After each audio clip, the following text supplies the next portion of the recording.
Здравей, дами и господа! Аз се казвам Ерко и създадох един канал преди определено време, но не съм снимал на него, нали? Не съм нямал време, просто го забравих и сега почвам да снимам.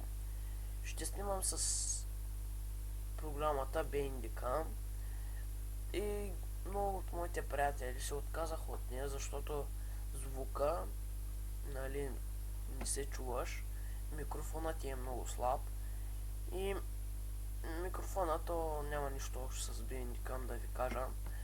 И 10 минути най-важното. Аз ще ви покажа как да го правите и да не се отказвате от програмата Bandicam. Да започваме. Например, микрофона, то е много лесно. Давате на Sound, десен бутон Sound.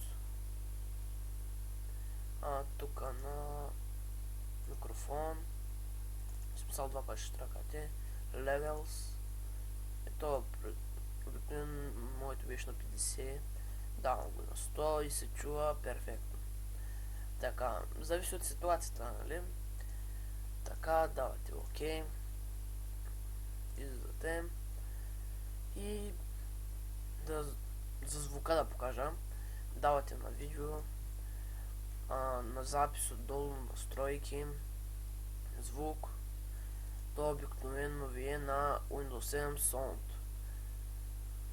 Вие ще го дадете, нали, разбира се, от вашия компютър зависи всичко. Дали го имате това. Микрофон Hicht Definition Audio Device. Ето и вторичното не е задължително да го маркирате, но аз съм си го маркирал. Нали, за всеки случай. Съм го дал за звука на компютъра, да се чува. И така. А пък за 10 минути, което е най-дразнещо в Bandicam, давате общи на автоматичен пълен запис. Настройки. Тук вие не попълвайте. Давате на време за запис. Временно само. Тук вие, нали, 10 минути. 10. И тук вие 100 мегабайта. Вие го правите на...